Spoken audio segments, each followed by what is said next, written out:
Welcome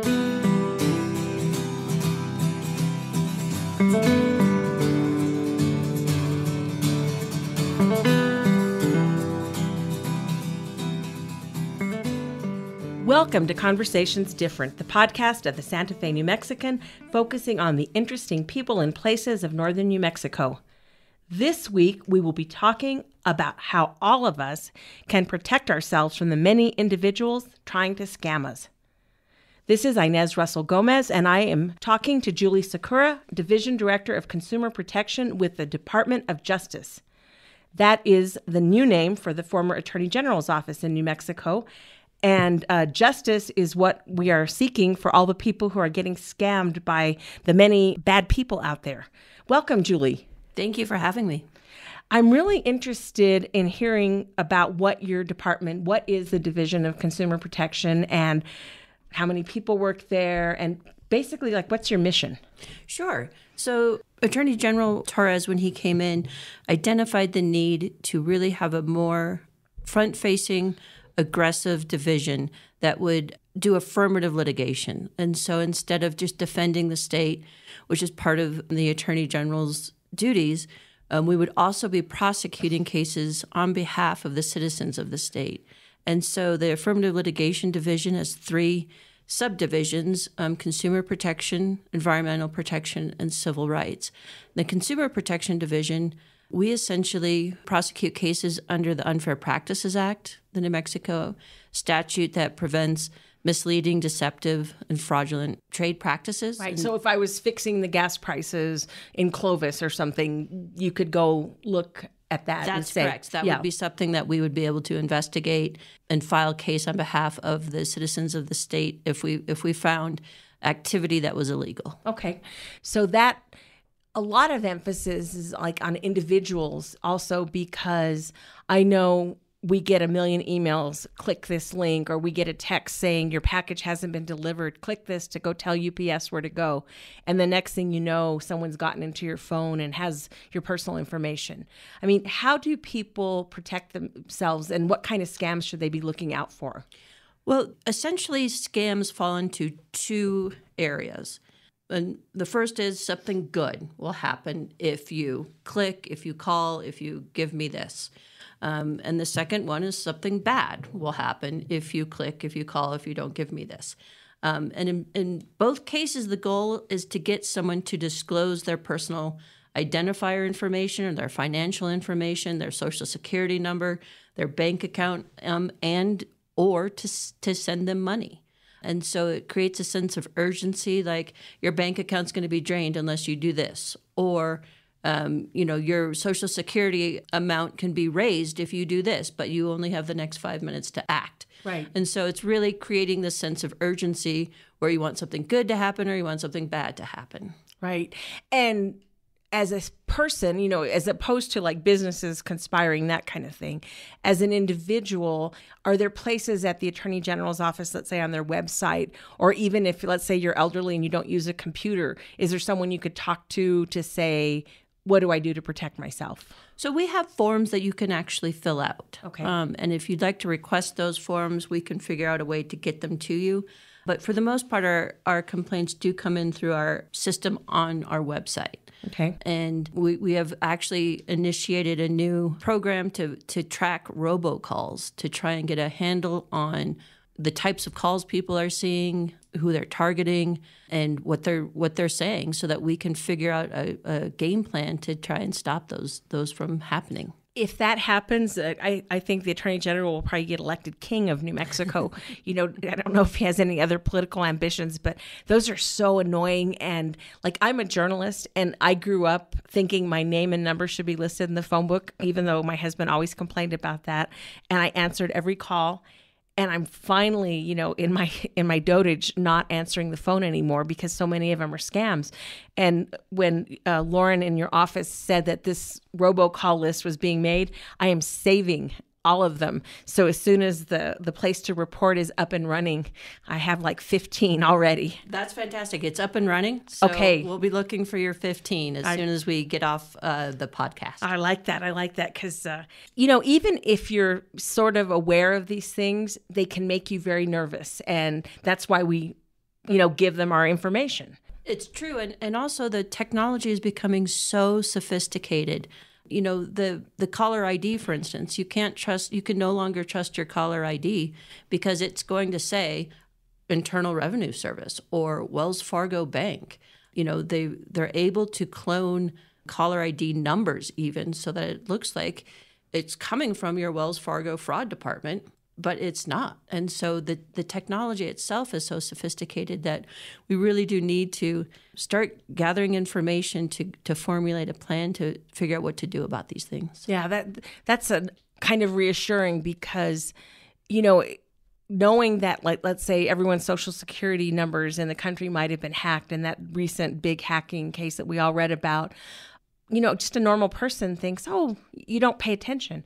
But I guess there's steps that you can take, even if you don't have an identity protection service, like you can freeze your credit score. I mean, what should people do to be safer in this digital kind of jungle?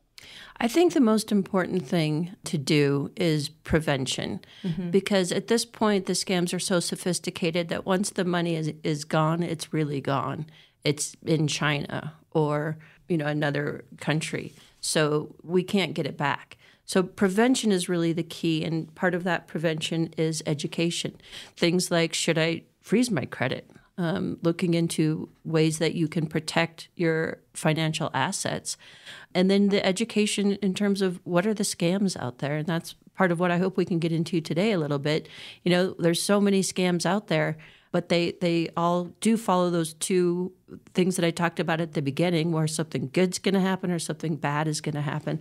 And so understanding that there's scams out there, and anytime you're asked for your personal information, whether it be your identifying information or your bank account information, your credit card information, that's most likely a scam. Okay, that's a good thing for all of us to remember. And we will take a short break and be back in a few moments finding out what scams you should watch for.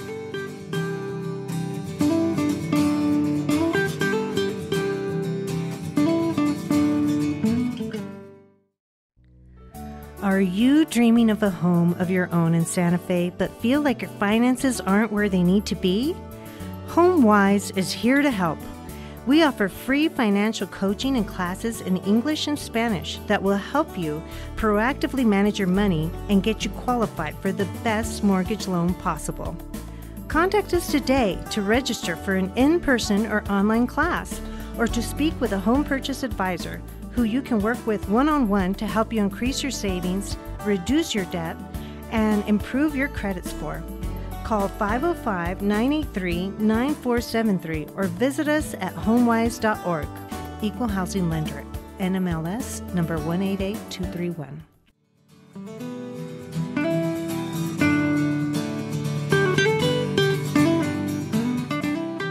We are back at Conversations Different, talking to Julie Sakura about what is happening out there in the world of fraud. Are there any particular scams happening in New Mexico right now that we should look for? There are. And I think it's important to note that some of these scams are more likely to be reported by older adults. That's adults that are 60 and over. The first type of scam is the government imposter scam. And according to FTC data gathered in 2023, older adults were 40% more likely to report than being a victim of a government imposter scam. These are scammers who pretend to be an IRS tax collector, and they call you and say you owe money for taxes, and we're going to threaten legal action. And again, as we talked about, your caller ID may say it is the IRS calling. And they may give you a badge number, and with all of the data breaches, they may know the last 4 digits of your Social Security. Ooh. So it's important, to note that the Social Security Administration will never threaten, scare, or pressure you. So if you feel threatened, scared, or pressured, it is not the IRS. It's a scam. And also, it's important to note that the IRS will almost always invariably contact you first by letter. I was just going to say, if you're getting a call from them, it's most likely a scam. We also have kind of the family emergency. These are also known as the grandparent scam. Okay. And older adults are 53% more likely to report being a victim of those scams. And that's someone, calling to claiming they're a friend or a family member in need. And so they say, Grandpa, it's Timmy, and I need help. And, they'll be in hysterics and they'll claim they were either in an accident or in trouble with the law or even kidnapped, for instance, if they're traveling like on spring break in Mexico. So we want to have to pay the ransom to get them out. And so then a third party will get on, and it could be someone claiming to be law enforcement saying, your grandson was in an accident, you need to send money right now so that we can get him to the hospital. It could be a lawyer saying, your grandson was arrested for a DWI, you need to send me this amount of money so I can spring him from jail. Or it could even be a kidnapper. And these scams will collect money in a very varied ways. They might want you to do a gift card, buy a gift card and give me all of that information. Deposit money in a Bitcoin ATM. They even might send a rideshare driver to collect money. Right. And so if you're being asked to give money in this really urgent way, it's almost always a scam.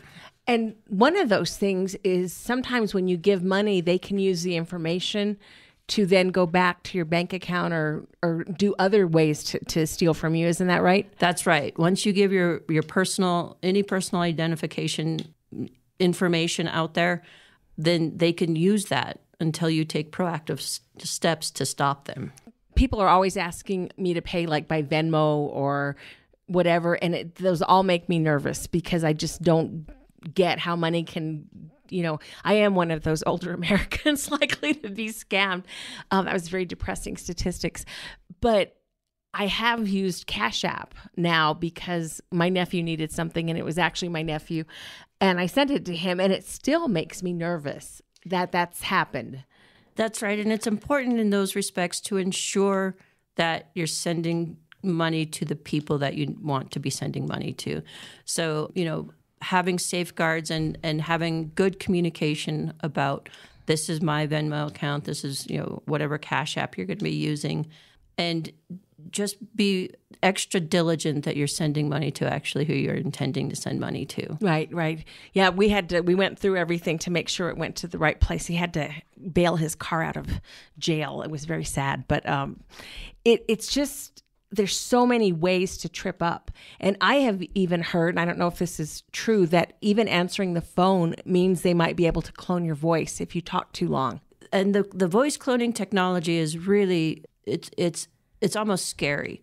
In fact, this podcast will go out there into the ether, and someone will be able to use our voices. Oh no!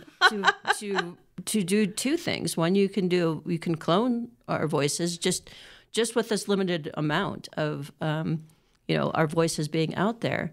And then there's also these things called deep fakes where they can kind of use your voice to make any kind of, they could say that they could use my voice and my image to say I endorse blank candidate when I don't. Or answer the phone and give them all your information every time because the IRS is going to arrest you otherwise. Or be your grandchild saying I've been kidnapped, and that will actually be my voice. Oh, man.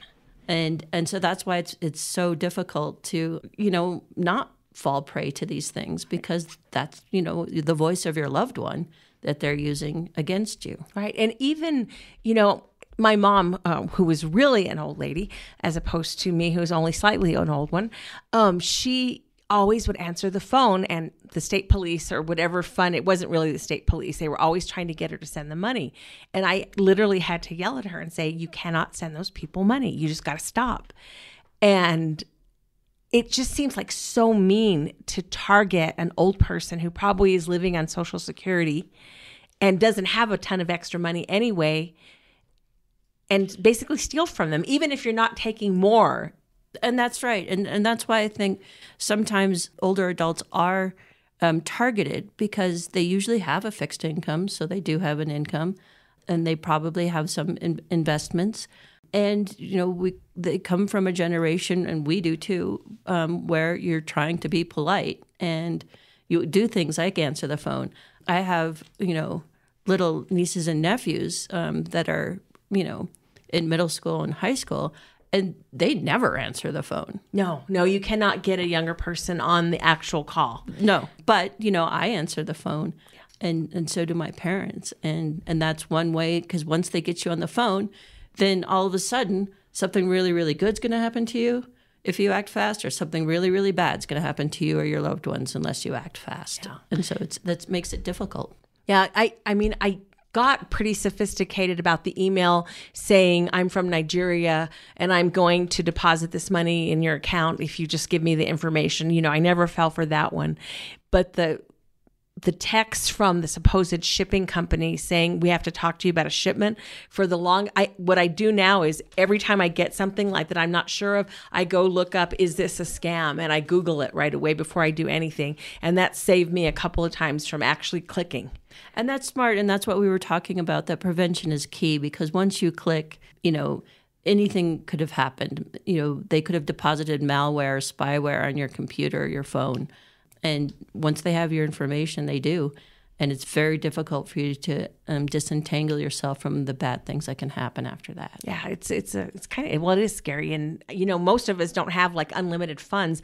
So it's not like if they, somehow get my measly savings account that I could just go get some more money somewhere, because that's it. That's what we got.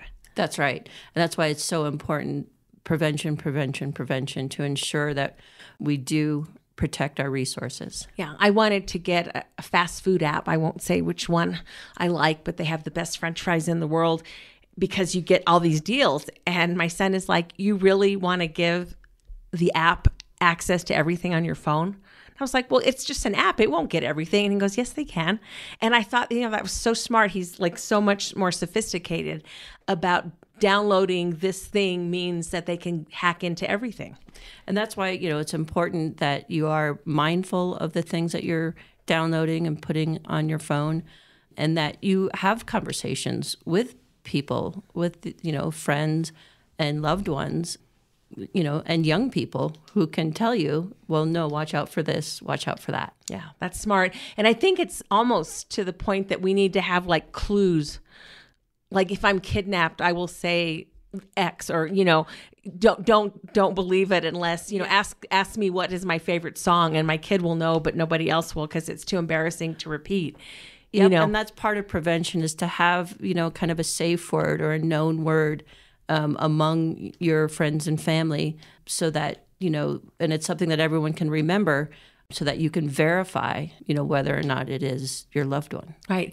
And I've also heard, at least my friends tell me this, like when you play one of those dumb games on Facebook, what's your favorite food, or who was your teacher? And they ask you all these questions that basically it's data mining. And those are the kinds of things that someone then can use to guess your secret password, or, like your security question is X. And it's really important, what you put out there, because everything is being seen by everyone, including the scammers. And so, and that's not just even in games. What you put on Facebook or Meta, what you put on your social media can be mined and used in nefarious ways to scam you. Right. And that's why they're trying to act, especially if older people are targeted, younger people can be targeted. So that's why Meta is coming up with some rules about how the social media interacts with young people, so that they don't have big laws passed against them. There's some interesting things going on with that. I think that Meta is trying to do some things, some proactive things. But again, the ways in which we can hold everyone accountable are usually through the law, whether it's legislation or lawsuits. And so, that's why the New Mexico Attorney General Torres, he really takes this issue seriously and will not hesitate to go after fraudsters and scammers. Yeah. And that makes us all safer. We'll be back in a moment with more Conversations Different.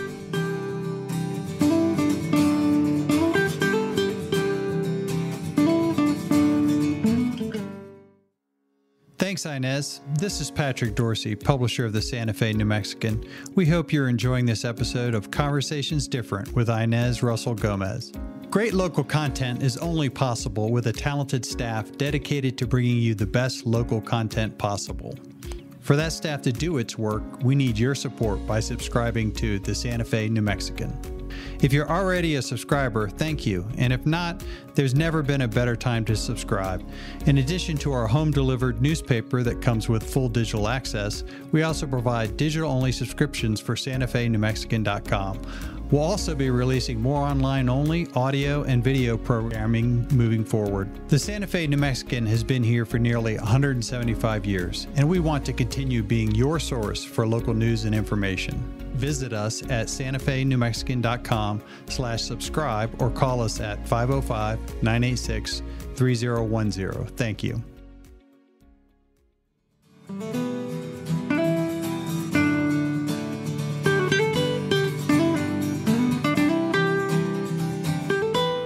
We are back with Conversations Different and Julie talking about the many scams, and it turns out there's even more things that are targeting us, and especially the elderly. Talk about, you said this is the most common? Well, it's the scam that older adults report being the victim of. They report being a victim of this scam 453% more than younger adults. And those are tech support scams. So you're on your computer, a screen suddenly pops up on your computer and pretends to be from a reputable company like Microsoft or one of the antivirus companies. The scam could also involve a phone call from one of those companies. But I brought you an example of what it looks like, which I realize is not ideal for a podcast. That's right, because we're not visual. But just so that you can see for yourself how real those can look. And so this is one from Microsoft, and it says there are 3 viruses or 3 threats on your computer. Click here to scan now. Oh, dear. And unless you do it in the next 3 minutes, everything's going to get wiped. Eesh. And so, And it's not really from Microsoft. It's not. So, and they'll probably warn you that you'll lose your data if you shut down your computer to restart it. You've got to act now. You can't do anything else. And when you hit scan now, bad stuff happens. That's correct. So what's interesting is the scam is saying your computer may be affected by malware or spyware, so that you scan your computer and it infects your computer with malware or spyware. So it's self-predicting. It is. Yeah. Oh, my goodness. That actually, I think I did fall for that once, and I got in trouble with everybody in my family, and I have a friend that does my tech stuff, and he had to come erase everything. It was like, okay. And it's a very, very common scam. Just based on personal experience with people that I know, it's very easy to be a victim of that scam because you want to protect all of that information, and it looks so real. That's essentially what the Microsoft logo looks like. That's essentially what Microsoft Messages look like, and so it's very easy to fall prey to it because it looks very genuine. Right, and sometimes in the moment you don't remember that, hey, I don't have Microsoft virus protection. I haven't, this. So that's part of it, is like the time after I got something like this, I was like, I don't have that. And I just closed the window and, didn't touch it. And that's what scammers do. They create a sense of urgency. You have to act now or else. Yeah. You're going to miss out on something good, or something really bad's going to happen to you. Now, a lot of the emphasis, obviously, on scams is the digital world, because we do so much banking and all of those things online. But there's still just regular crooks going to your house and saying, I can fix your roof right now, or I can do this, that scam people. So consumers have to be wary in a lot of different ways. That's true. It's not just in the digital arena that we find scammers. And again, there is a complaint form and a complaint, way to put your complaints, give your complaints to the NMDOJ so that we can investigate scams to identify patterns and practices that we would like to stop. Yeah. And one of the interesting actions out of the Department of Justice is a lawsuit against a Santa Fe spa downtown for aggressive business practices. And one of the things that you sort of take for granted is if you go into a retail store and give them your credit card, that your information is safe. And finding out that perhaps there are people who are then taking your information and using it in other ways really was like, oh my gosh, is it even safe to use a debit card anymore? And that's why it's important to report. Right. Reporting is a key feature in ensuring that we can stop deceptive and fraudulent practices and prevent deceptive and fraudulent practices. And sometimes there's a stigma. No one likes to admit that they were a victim of, a fraud. Right. But it is really, really important to feel like empowered to report fraudulent, deceptive, misleading commercial activities so that something can be done. And sometimes it's just as simple as you use a debit card at a gas station and there's something that skims your information off. That's not the business. It might be somebody nearby or something on the machine. And I always use a credit. I never use a debit card at a gas station unless I'm inside. I only use a credit card. In a restaurant, if I'm going to have to pay and they're going to take it with them, I don't send my debit card with them. And I have no idea if those are things that are worth doing or not, but I think generally, using cards, especially credit cards, is a good practice because there are procedures that you can follow to dispute charges, right. And the credit card will help you dispute those charges as well. And but banks also have certain procedures, so I think it's a good practice to use the safest thing you have. So if it's your credit card, because you have a good credit card company that will help protect you, or if it's a bank that you've trusted that's spotted fraudulent activity and alerted you before. And so it's a good practice to ensure that you're using the safest form of payment that you can. That makes sense. And I know when you're purchasing online, you can sometimes go to very sketchy retailers. And again, they have your credit card information. And I had a lady I knew who only had one credit card that she used online, and the credit limit was like $500. So she would buy nothing big online, and if they stole from her, it could only go to that point, even if she disputed it later. But it would not tap into her really good credit cards where they could, spend $10,000 or something. Yeah, that's a great practice. I hadn't heard of that, but yeah, that makes a lot of sense to me. Yeah, it's weird to live in a world where almost everything you do could then be used against you, like if you're purchasing or, shopping or, walking down San Francisco Street and getting lotion put on your face, that kind of thing. That's right. And again, it goes, towards being vigilant so that we can prevent these things from happening before they do. Yeah. So is there a website where people can go, the Department of Justice website, and then they'll click on consumer, and then maybe they'll get tips on how to prevent this and that kind of thing? Yes. And actually on social media, we send out scam alerts if we hear of something new. So you can follow those on social media. It's also good to educate yourself. That the Federal Trade Commission, the FTC, has a lot of very good websites that you can go to that can teach you about scams and what to do. They also have a place to report scams so that they can track the information and share with states so that we can all join together in a fight against the scammers. That makes sense. And it seems like because they're always one step ahead of us, the more we exchange information and the more we talk, the better off all of us will be. That's exactly right. Right. And this has been another Conversations Different. We'll be back next week. Thanks, Julie. Thank you.